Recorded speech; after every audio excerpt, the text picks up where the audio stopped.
As trial attorneys, we all get involved in trucking collisions. Many times, in trucking collisions, the victims undergo traumatic brain injury.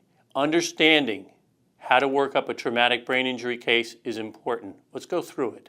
These brain injuries that arise from these traumatic events, first of all, need to be labeled when talking about them throughout your case as traumatic brain injury.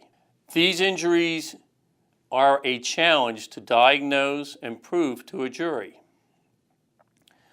Some modern nuclear radiographic diagnostic testing is helpful. Two such testings are a SPECT scan and a PET scan. You should become familiar with both. These tests use a radioactive nuclide injected into the bloodstream and uptaken into the brain. When you are looking at the results generated by the computer from these type of tests, you must have an example of a normal scan and compare that with the scan that has been produced in regards to your client's brain. A damaged brain will show dynamic visual differences between a normal brain and your client's traumatic brain injury that a jury can see and understand. In addition to the SPECT scan and PET scans, you should be familiar with other testing that's helpful in diagnosing traumatic brain injury. MRI scanning, when done with a high Tesla magnet, such as a Tesla 3 or a Tesla 7, can be very useful in diagnosing traumatic brain injury.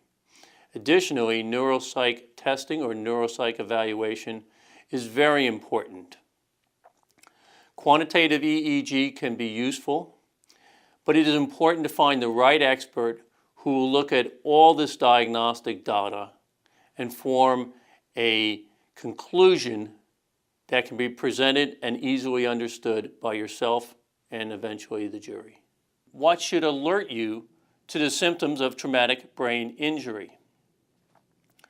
1. Difficulty controlling urges or irritability, vision changes, depression, concentration difficulty, difficulty finding words or putting them together in a full sentence.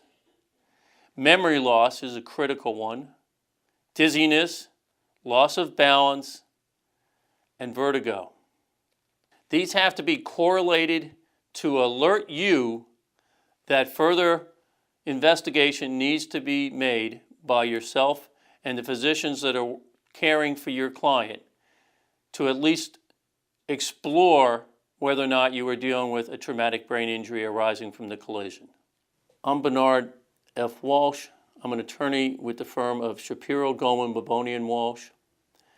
You can reach us at getmejustice.com if you have any questions, or you can look me up at the APITLA website. I am one of the national board members. Thank you.